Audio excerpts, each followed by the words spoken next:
ሰላም ቤተሰብ እንዴት ናችሁ? ደህና ናችሁ? ሰላም ናችሁ? እኔ ጋር ሁሉ ሰላም፣ ሁሉ መልካም ነው። እናንተም ጋር ሰላም እንደሚሆን ሙሉ ተስፋ አለኝ። እንግዲህ ዛሬ እንግዳ ክፍል 13ን ይዤላችሁ መጥቻለሁኝ።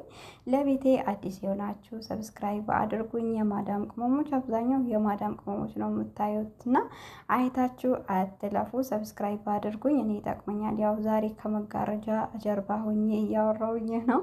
ነጋገሬን ገብቼ ደግሞ የተለያዩ ነገሮች እሰራበታለሁ ብዬ ስላሰብኩኝ እና ሰብስክራይብ አድርጉኝ። እንግዲህ ባለፈው ምን ላይ ነበረ የተቋረጠው?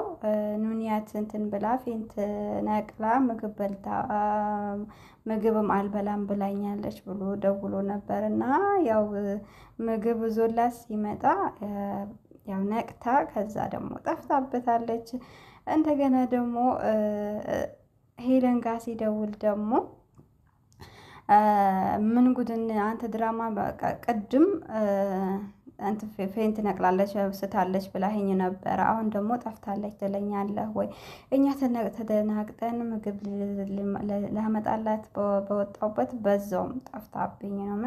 ምን አይነት ድራማ ነው እያደረክ ያለኸው ምናምን ብላ ተቆጥታ የትም ፈልገህ አምጣት ብላ ዘግታበት ከዛ ያው እንትና ደግሞ ማህሌት ደግሞ ስልኳን እሷ ክላስ ነበረ ትታው የወጣችውና ከዛ ያው ቀበጣጥራ ሰጥታታለች ማለት ነው። ግን ተደራድራለች የሆነ ነገር ስትል ተጠራጥራ ከዛ ትምህርት ለገንዘብ ብለሽ ትምህርትሽን እንደተውሽ አውቃለሁኝ እና ከኔ ከሰራሽ በአጭር ጊዜ ትለወጫለሽ ምናምን ስትላት በውስጧ ደግሞ ከአንቺ ምናምን ብላት ስትናገር ከዛ እሺ ገንዘብን የሚጠላ እኮ የለም ምንድነው ምረዳሽ ምንድነው ማገዝሽ ምናምን ስትላት ለአንድ ቀን አስቢበትና ነይ ጊዜ ሰጥቼሻለሁ አለቻት። ከዛ ደግሞ ያው በአጋጣሚ ደግሞ ኑንያት አምልጣ መንገድ ላይ ስትሄድ አንድ ልጅ አግኝታ እናቷ ጋር ስትደውል እናቷ ደግሞ ቁጭ ብላ እያለቀሰች ነበር እና ያለችበትን ቦታ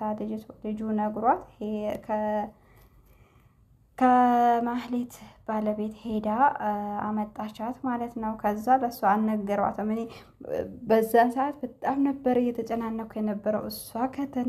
ለእሷ ከተነገራት በቃ እንትን አሁንም ታስይዛታለች ምናምን ብዬ ለእሷ ባይነገራት እያልኩኝ ነበር እና ያው አጋጣሚ ያልተነገራትም። ቤት ይዘዋት ሲመጡ ደግሞ በጣም ነው የተደናበረችው። ኑንያት እኮ መጣች መሲ ጋር እህቷ ጋር ሄዳለች ምናምን መጣች ምንድነው እንዴት ምናምን ብላ እንትን ስትደናበር እንዴት እንደዛ ትያለሽ አሁን እንደዛ ይባላል ወይ አለቻት እናቷ። ከዛ ደግሞ ያው አይ እንትን ብሎኝ ተደናግጬ ነው ደስ ብሎኝ ነው ቆይ ወደ ላይ ሄጄ ልያት ምናምን ብላ ሄደች። እንደገና ኑንያት ደግሞ ወንድሟን ስታገኝ ወንድሜ ብላ ስትሮጥ በጣም እኔ ራሱ እምባዬ ነው የመጣው እና በቃ አልደረስኩልሽም የወንድሟን ምናምን ብሎ አደነቃት። ጠፍቼባቸው ነው የመጣሁት በጣም ያስፈራ ነበረ ምናምን ብላ ስታለቅስ ነበር የነገራችሁ። እህቷ መሲም ደግሞ በቃ እያለቀሰች ነበር። ያው ማስታወስ አትችልም በሚለው ነው የያዛት። ሊያውቁባት ደግሞ አልፈለገችም። ተደብቃ ነበር አብዛኛው ጊዜ የምታለቅሰው እና አንድ የምታወራው ሰው አለ ለሱ ነበረ ብሶቷን የምትነግረው። ሌላ ደግሞ ያው ማህሌትና እሱ ነበር ብቻ የሚያውቁት እና አሁን ግን ይወጣል ብዬ አስባለሁኝ። ምክንያቱም ኑኒን የሚወዳት ልጅ አባቱ የሞተው ስሟ አያዘልኝም እሱ ልክ ወደ ላይ ልውጣና ልያት ምናምን ስትል ቆሞ የሆነ ነገር ሊያናግራት ነበር እና ባለቤቷም ደግሞ ይሄን ነገር እከታተላለሁ ምን እንደሆነ ማወቅ አለብኝ ብሏል። ካወቀ ግን ከቤት ያባርራታል ብዬ ነው ያሰብኩት።